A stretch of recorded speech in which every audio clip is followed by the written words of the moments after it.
Welcome to the Energy Talks studio at European Utility Week 2016. My name is Ade and I'll be your moderator. And we've got a really exciting panel discussion here on energy system disruption, innovation at the speed of X. I'm joined by a very expert panel of utility and power utility professionals here. I've got Marco Li Vigni, Head of Energy Utilities Practice globally at Ericsson, Tim Buchner, COO at Mercatus, and Inken Braunschmidt, Chief Innovation Officer at Innogy. So Marco, just to kick things off, the biggest drivers for disruption other than regulation, could you tell us about what you're seeing in your perspective, perhaps even tell us how that relates to some of the trends you're seeing with the Ericsson Frontrunners program? Sure. First of all, I mean, in terms of innovation and disruption, we see that in this moment the utility industry is very much driven not only by the normal technology that we have seen in utilities, I don't know, like the improvement of the power equipment, renewable technology, whatever, but it's mostly on the ICT. And the ICT is affecting quite a lot this industry. And we talk about connectivity, we talk about cloud, we talk about mobility, we talk about a lot of different stuff that are happening in the industry that you can summarize in the concept of the digital transformation. And what we have done also in Ericsson is that we try to ask utilities and look at utilities, what they're doing, and try to figure out if there is a common partner of the best performing utility. So if you look at distribution business, if you look at retail business, what are the best performer in the industry doing? If there is a kind of common behavior that are put in place that is related also with this kind of transformation and innovation. And what was surprising for us is that the answer was yes. There's kind of common traits that very much revolves around three main concepts. One is about utilities are starting to understand they need to have more visibility on their assets and what they do with the customer. You can call about connectivity, connecting people, connecting things. And obviously once you have done that, and you can monitor and improve also your operation, what you can do with the information you got. So this is the first common thing that we see in terms of innovation that utilities are putting in place. The second is about utilities are understanding that what is needed in the new world, especially with this kind of fast innovation coming on, is about the skills. They need a different type of skills. They need to put in place different stuff from the past. And so the best utilities, the best performing utility, they have developed a wider ecosystem. They have developed a new business model, interaction with different players. They could be, I don't know, ICT players, they could be service providers, they could be academic institution, research institution, or whatever. The third common trait about utility is that they understand that they need to do something different in terms of customer experience. They need to interact in a different way with the customer. We were discussing before what usually you look into utilities, and very much you look about a smooth experience. And this is where the best utilities are looking into, and that means also digitalization of the channel, integration of the channel, different way how they can communicate with the customer. So very much we see that innovation has driven, the ICT innovation has driven all these three areas, and this is what we call the front runners, so what the leading utilities are doing in the market. So do you want to give us your take on what you think the biggest driver for disruption is, other than regulation, obviously? Yeah, so when we think about disruption, we think about, I would say, dynamics that are happening in the market, and one of the key dynamics we see is just the utter volume of Internet of Things, of nodes that continue to evolve in the market. And so for us, I think when we think of innovation is happening as a result of distributed generation, renewable energy transforming. And so we think at the core of innovation is data. So data actually, we think, is actually one of the most important elements that we're going to be able to leverage with how the market is transforming today. And so as we think about data, we think about not just regulatory elements of data, we think actually a lot about compliance. And we think a lot about how the rigidity of data and the way that companies actually work in data is going to be one of the most important things to drive innovation. It's quite interesting over those conversations. We've had a little bit there on, how the perception of innovation is changing to a top level in the power and utility organization, but then there are also considerations within the regulatory compliance framework. Inken, in your role, starting off from the Innovation Hub at RWE and with Innogy, how are you seeing this disruption landscape evolving? What do you think is the biggest driver you're seeing outside the regulation space, perhaps? Beside, of course, the fact what Marco and Tim said, definitely it's technology and based on that data. But I would like to make a twist on it, because technology per se is not making the disruption. It's always the companies who have the ideas and the ability to use it best. And that's why for us, looking at technology is important and interesting. But for us, rather what we do is what kind of business model you can do out of that. So the disrupting thing is not the technology itself, it's how much intelligence, how much relationship to customer you put onto it, and then you have an innovative business model that might have the possibility to disrupt whomsoever's company. And now it comes, what's driving this is not any other big competitor of ours. What's driving that is little companies, it's startup, not having any assets in regulated business. So just coming into a market, being able of nice software algorithms or technology, and if they then have smart idea about how to serve customers, you have it. Yeah. So that's what we are looking at and looking for. Okay. Well, it's very interesting here around how you guys mention the various actors in this disruption landscape. And one of the things that comes out here is this march of the prosumers, the energy revolution. I mean, in terms of driving disruption in this sector, how big is consumer actions here, in that mix? Perhaps, Marco, let me start with you. And again, I mean, it's. I believe that the job of the regulator is one of the most difficult in our industry, because the condition of this industry has changed quite a lot. In the past, what the regulator were doing is just to define what will be the right set of rules that allow, let me say, the utility to do the right investment. And that was easy, because the right investment in the past was about renewing the assets. So they need to develop things that allow them, let me say, to incentivize the utility to invest in new assets, renewing the assets. On the other side, they will try to protect the customer. But now, with innovation is changing completely the game, because now innovation and investment that most utilities are doing is on the ICT space. It's not anymore on, building a line. And that is something different. So the regulator needs to take that into account. How can I remunerate the OPEX investment? Because now utilities are looking more and more at different type of models when they get services and get assets into the company. They are more into the kind of as a service type of model. So this is one aspect. The other aspect is that how can they make sure that utilities make the right investment and at the same time they meet what the society and the customer are requiring. This is even more difficult, because how innovation is progressing doesn't allow regulator to understand what the customer wants right now. One of the examples usually I make is that when we sit together with the regulator and they were asking what I can do in the second generation of smart metering, what should I put in terms of requirements? And they're asking to all of us, also the ICT vendors in the market, what are the requirements? And we say, well, it's difficult to say, because what the customer wants right now is different from the customer wants in the next year. And when you do a smart metering deployment, it's something that needs to be there for the next 15, 20 years. So at that point in time, I believe that probably regulators should restrain from driving the innovation, but mostly to have a role that is more what we see in other sectors. So it's less pervasive, it's more directed to define the right environment for doing investment, but don't play, let me say, with the technology, don't play with the standardization. One of the things that we were discussing is about regulator trying to drive the standardization, because standardization in this industry is not the same level in the other industry. But again, I mean, this is probably a role that the regulator should not have. Maybe somebody else should take.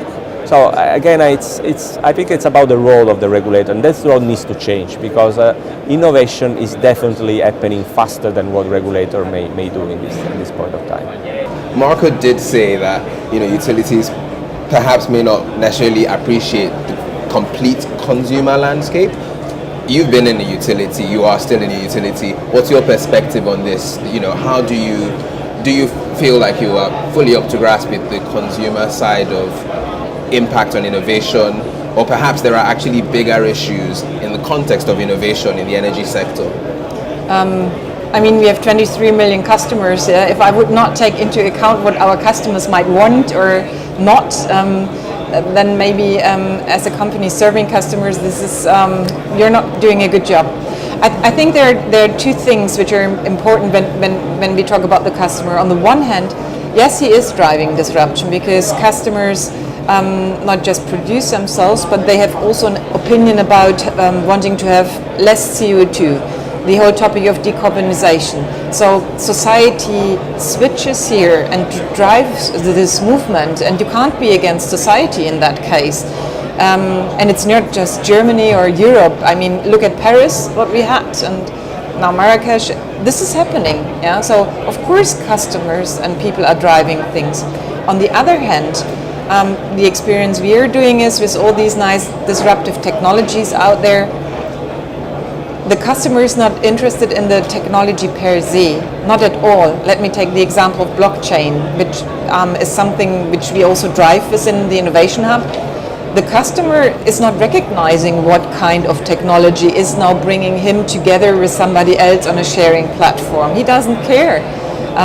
You have to do it as easy, as simple, as cool as from the point of view of the customer. That's what I always wanted and need, that it doesn't matter what kind of technology is behind it. And I think that's a point to be always aware of. Not just as a utility, also other companies, but I think in our industry, quite a lot of companies have to come closer to customers still. Okay, Tim, how do you, in view of both points here, how do you think technology fits in the middle here, and really where is the benefit of innovation, or what should the key focus for the prime utility sector be in terms of reaping those benefits from innovation? So maybe two things, just maybe one point I'll make from Inken that just brought up, and then I'll actually give you some more perspective. From your point that you just made, I actually think one of the interesting things is, so Mercatus, we're a technology platform for utilities, and so if you take all of our utility customers combined, we have access to really over 100 million customers combined. And what we find is the visibility of those customers is actually so small in terms of what utilities are doing to reach out to those customers and understand the behaviors, the habits, what they are doing as part of being a prosumer. We find that innovative technologies like blockchain could displace the utility or could cause the utility to have a real opportunity. And so part of what we're trying to do at Mercatus is really help these companies think about how those prosumers end up being digital nodes and part of the solutions that they offer in the future. So as they become service providers, et cetera. Yeah. And then you asked a question about so what is the advantage of technology? So if we think about digitization at a whole, McKinsey did a study about 6 months ago, and their study was, what's the impact of digitization across the utility from the consumer side all the way through to the asset side? And if you think of it as a complete life cycle, what would that actual impact be? And their study showed that about 23% of profit could actually be impacted as a result of actually fully digitizing the utility. And so there's a real opportunity for technology, not just from reaching out to customers, not just for optimizing assets, but from really a pure profit perspective as well. So it's one of the core reasons why we focus on it so much. Okay, so we appreciate the benefits here. Yeah. We have a bit of an overview of the drivers. Bringing us back to that question of innovation versus regulation, I wanted to just go around the table and just ask you about what your view is on regulation as we see it right now in lieu of innovation. Do you think that innovation is outstripping regulation? And if so, please back it by some statements and extra credits if you can maybe point me in the other direction and say perhaps the regulators do have the innovation debate under control. Let's start with you, Marco. I think that in this moment, one of the most difficult jobs in this industry being a regulator, because what is I think it's a question is what should be the role now of regulation. Because in the past, regulation and also given the pace of a change and transformation in the industry, very much was trying, I don't know, to define what should be the compensation model, what are the needs of the customer, trying to drive this kind of stuff. But now, with these changes happening at a faster pace, regulation is wondering if they need to do something more. And I think, we were talking before about the difference for the telecom industry. I mean, in the telecom industry, we are very much taking for granted standardization. And standardization is one of the key drivers of innovation. And we know that in utilities there has been a lot of doing around standardization, but we are not yet there. So sometimes the regulator, they think, okay, what I can do to promote innovation? How can I promote, let me say, lowering down the cost of technology? How can, let me say, favor and push the innovation and the technology into the industry?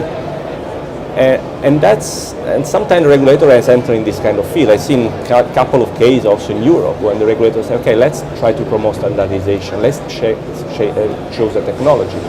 And that is wrong, because the pace of regulation is different from innovation. I mean, for instance, one of the main topics that has been discussed in the industry is about capacity market, because of the renewables. And so what I can do in order to complement the fact that now I don't have, let me say, enough fossil generation to compensate with the intermittent generation. But is that something that is going to stay there for the long time? Because we know the utilities are working on different type of ways to balance in the grid, and so the capacity market will be overcome maybe much faster than we think. So the brief answer to your question is that yes, innovation has definitely outpaced the regulation. And now I think what we need to understand what needs to be the role of regulation in this moment. Okay. Well, perhaps that means we'll need to tweak that question for you, Tim, because at the very beginning you did mention the importance of compliance amidst all this change. So perhaps would you be able to tell us what your view is on that new role of regulation, the regulator, in driving this sort of innovation? Well, just to play off your point, I think at scale there needs to be some form of standardization for sure. And when you do hit that point, compliance means that you're probably at scale. It probably means that you're not at the point in the market that you're still trying to put way more incentives ahead to drive more innovation. So for us, where we see renewables specifically in compliance is that we see the investor compliant requirements on a very regular basis, those tightening. And as those tighten, we constantly are looking at the role of the regulator and saying whether or not we think that the regulator also needs to have that role. And quite frankly, I think it's to some degree self-regulating, where in fact if the bank isn't happy in fact with these assets, they themselves are going to put in higher basis points, which means that everybody makes less money, and the consumer gets higher prices. And so I personally believe in a market that has less regulation. And I think that the innovation has clearly outpaced, I totally agree, the regulators, and that's a good thing for our market, because it clearly shows why storage, why EV, why all of these technologies, including solar, have been able to be where they are today, and why the costs are where they are. If regulations come in much heavier, the costs aren't as low, which isn't good for the entire market. Thank you very much, Tim. Yep. Inken, what's your take on this? Because you've been nodding away. I would like to split that in two viewpoints. On the one hand, I fully agree. Poor regulators, because it's so fast what happens out there with data learning, machine learning, and so on and so forth. So whatever you try to put in any regulation at the moment will be outdated in next year, in 2 years, and 3 years. I always say, lucky us, we are a European company, so we always look where to test and pilot something based on what is a country regulation. I mean, this is on the one hand ridiculous, but on the other hand funny enough. So if a pilot or proof of concept best to test in Czech Republic or in Hungary and not in Germany or in UK, or the other way around, then we also use that one. And maybe that's a second viewpoint on it. If you come from an environment where the whole ecosystem is very fast, is very innovative, is working on things where regulators are not even aware of, then it's just companies do it. They start, they test and try out. And in that environment, of course, you have a look that you're not against law and so on and so forth. I mean, no problem. But if there's nothing there, there's an area you can test. And if there's a regulation still in Europe, you can have a look. Where can I go and to test a pilot, for example? And that's what we then try to do, to be still fast with innovation. Okay, well, you might have noticed me checking my phone. I wasn't intending to be rude. I've actually been running a little poll here on the question of an innovation outstripping regulation, and poll results are still coming through. It's a resounding yes on innovation outpacing regulation, yes. There are still a few people who say no. So I'm going to flip this conversation and say, is that position sustainable? Is that tenable, or are these people just out of their minds? Is it possible that potentially innovation can't outstrip the regulatory framework, perhaps as is in the energy sector? Well, as I said before, it depends on what is the role that you want to give to the regulator. So, and also I was listening to a different regulation that might drive different type of setup. And I had discussion with one regulator once that was asking me what kind of requirements should I put in the new smart metering deployment. And he was trying to put himself in the shoes of the consumer.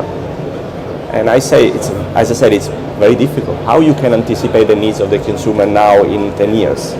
And given that this kind of project, the deployment, the life cycle is 15 years. So the main question is that this is what the regulator should do. They should try to put themselves in the shoes of the customers and define what should be good or bad for them, and so driving also the happening in the market. Or they should need to do something different, like what you're saying. It's just, okay, let's define what is the right environment for investing. That's it, and we keep it light. And I believe that probably this is the right role, and the role in which probably they would not be outpaced by the innovation. It's about also, for instance, most of the regulation nowadays, it's compensating the utilities on the capex model. We know that it's not, let me say, something that is sustainable in the future. So if they can understand that the world is changing, and also allowing that most of the utilities are investing more in ICT than in, I don't know, power equipment, this is something that can save the environment for investing the right way, more than trying, let me say, to be smarter than innovation. In this case, if this is the point of view, yes, I may agree with those people. Okay, Tim? Yeah, I'm probably sticking with my answer. I guess I would still go back to, it is important that our market does get to rigidity, meaning that in order for cost of capital to continue to come down, which if you look at the markets today, we expect over $14 trillion to come to the market by 2020. So that being the case, you're going to have compliance systems. You will have to have regulators be smart about how to drive that scale. And to be able to do that properly, I think there is a role for regulators. Just it's the right balance, yeah. And so I always tend to suggest that we let market forces rule as much as possible, but at the same time, the more they can drive standards to be able to work with the market forces, I think that's a positive for sure. Inken? I just still wonder and struggle how a regulator is reacting or developing anything, thinking about machines getting more intelligent, talking to each other, and just imagine our future customer is not a human being anymore but a machine. So I would love to have that discussion with a regulator. I never had, and it's not that here's anything about wrong or right. It's still this struggling with how fast it's developing and what kind of regulation do we develop today, which is tomorrow maybe fully, utterly outdated. Right. And I don't have an answer to that one. That's why I said at the beginning, also poor guys, yeah. But this is something we have to get much more our heads around before always wanting to decide and to frame something for today, which might not be for tomorrow or outdated at the point when we signed it. Okay, well, we're coming to the 5 minutes to go mark, and I'd like us to have a play on a reality check here of innovation. One of the things that we hear bandied around, is that the right term, or said often in the context of innovation, is Ubering. You know, Uber's done it in the taxi space, therefore every time someone innovates we go, can you Uber? perhaps maybe people will say the same of Tesla. So what is the reality of Ubering energy, especially within the regulatory bounds, perhaps within the customer perception bounds? Let me go around the table again, perhaps this time starting with you, Inken. Yeah. If I would lean back as a utility and saying, yeah, Uber will not happen to my company or industry because of regulation, then to be honest, then it's done, because it might happen. It might come from companies, and they might use non-regulated areas in our industry, and they don't have regulated asset base. So forget about all of that. They just come into our market, take our customers, and smile and say goodbye. So for us, it's really important rather to understand what's happened there, and also with the Innovation Hub being part of that disruption, because if I understand what happens there, if I try to do that myself and rebuild it, then I'm ahead of the curve. Of course, I could also make a big team and fighting all of that one. But I mean, look, in history, you can have that fight, which you might not earn quite money and not make your customers happy. So do I fight that and try to make as strict as possible of regulation possible, or do I anticipate what's happening there and try to get what's out there, what our customer wants, and be on that journey and be on that proposition? And that's what we try. So in the Innovation Hub, we try to Uberize quite some of our value chain, and in the meantime more or less successful. The whole question at the end is always, with what do we earn money in future? And for that we all have to find an answer. Okay, and Tim, perhaps you'd want to weigh in with your opinion? Yeah, definitely. I would say that it's inevitable. This happened in the news industry, it happened in the car industry, it's now happened in the rental industry. This will happen to energy. So the Internet of Things, I think utilities all have to wake up knowing that there will be consumer-to-consumer trading.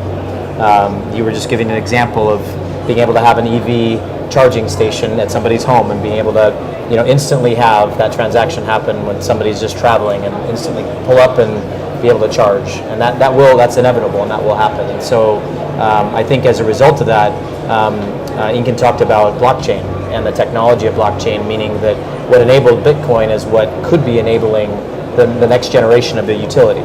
And so for us, we like to think a lot about what are the baseline steps that a utility can make today to do a really good job for 2, 3, 4 years out. And so I think that knowing that it's inevitable means that they should be reinventing themselves today. Yeah. Okay, Marco, we had a little discussion beforehand. In fact, you said to me that perhaps the question is, what does Ubering actually look like? Do you still feel that's the same, or do you want to? I think, because I tend to think about what utilities do in 3 areas. So they manage infrastructure, they provide energy, and they sell energy, and sometimes they want to provide other type of services. So I believe that understanding how this sector can be Uberized, it depends on looking at these 3 areas. And it's about what role the utilities are going to play in the future. It's going to be the infrastructure play. And sometimes the utility can be a kind of convergent player on the infrastructure. We see more and more utilities, for instance, entering in the fiber deployment, in the communication deployment, because they know they are good in managing infrastructure. And then we talk about providing and selling energy. In the past, that was difficult from a newcomer, because still the utility was doing something that was valuable. It's managing the risk on behalf of the customer and giving them a price that was smooth, understandable, and manageable. Now, with the renewables and with the fact that utilities are transferring the price without doing any kind of arbitration, makes this role more difficult to be played in. And so people like, Google or whatever can enter in the market and sell the energy, because, this is not about the value. And the third part is about the service, the new services. Here is where utilities have found they are struggling more and more. Because as I said before, do they know the customer? They understand what the customer needs. And here there is a lot more than they need to do in the future, and probably this is an area that is more at risk of being Uberized in the future. Okay, look, we're coming up to the last minutes here, and I've got one last question about short-term and long-term disruption. Perhaps that's an oversimplification of the situation, and maybe perhaps there's a medium term as well. So short-term versus long-term disruption. what do you think is the key thing to be looking at right now? Marco, let me start with you. It's quite difficult answer because I mean short term is something that we can. I mean, everybody's talking about digital transformation, and I believe that most of the utilities are trying to leverage all this digital technology in all the areas they are working on. It can be on internal processes, it could be the workforce, it could be how they serve the customer. And we see a lot of technology now that are going to be implemented. When you look at the long term, actually it's more difficult because we actually don't understand. I don't think nobody understands what will be the setup and the market structure in, I don't know, 10 years, 15 years. And so what kind of technology might drive this kind of transformation? Everybody's talking about microgrid. So, I mean, instead of having one single utility that is managing entire from transmission to distribution to the customer, we will have small areas that will be managed by different companies and maybe would not be utilities.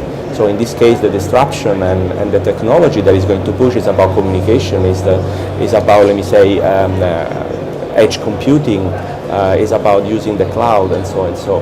So it's not difficult to answer. I mean, in the short term, we already see this trend happening.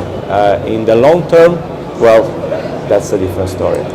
Okay, Tim, perhaps maybe you want to have a play on that compliance, maybe even the what that future regulator will look like, short term, long term. What do you think we should be looking at? Well, maybe just to play on what you just described, I think the digital utility, as this company, as every one of these utilities starts to digitize, they will have to look end to end. And I think that's probably one of the more pervasive things that utilities have to start thinking about. It's not just about the customer, it's not just about the asset, it's not just about the corporation. In order to truly actually have compliance, in order to have speed that's required next generation and even for the future generation, the current generation, you do need to look at your system end to end. And so for us, we think that current IT tools and infrastructure tools are really pretty complacent in terms of the way how they're driving innovation. And so modern tool sets, modern ways to digitize actually means that you need for-purpose, built tools for the industry for sure. And so I think that utilities have to kind of wake up and redesign for a 2.0. Thanks, Tim. Yeah. And Inken, you've got the tough task of following up on those two very brilliant Wrap it up. conclusions. If you'd like to just conclude for the audience and anyone watching this video right now, short term, long term, where do you see us going with innovation? I think definitely you have to divide it in short term and long term, because short term it's happening already today. Yeah, it's nothing we can look at in 2, 3, 5 years or 10 years. So short term, I fully agree, the whole topic of digitization, not just the anyhow, make your processes and so on and so forth smart, but also customers using just an app, a mobile as you have in your hand, a platform, and that's how they handle and manage their life. That's here, that's there, that's short term. And that connected with all smart things, the Internet of Things, of these little devices, that's short term. Rather long terms for me, or longer, is the topic of what we call machine economy. So machines getting smarter, more intelligent, self-learning, artificial intelligence, and in this area a lot of stuff is happening which will influence not just our industry but all industries, and that's to have a look at definitely also our industry absolutely has a necessity to do so, and that's, I would say, has a horizon of 4, 5 to 10 years. Again, it's around the corner, it's not 20. Well, thank you all for a very, very exciting panel discussion. And thank you as well for tuning into this Engerati Energy Talk on energy system disruption, innovation at the speed of X. For more relevant content to carry on the conversation about the regulatory space, technologies, and perhaps pushing the boundaries of innovation in the power and utility sector, please check out the other interviews on your screen.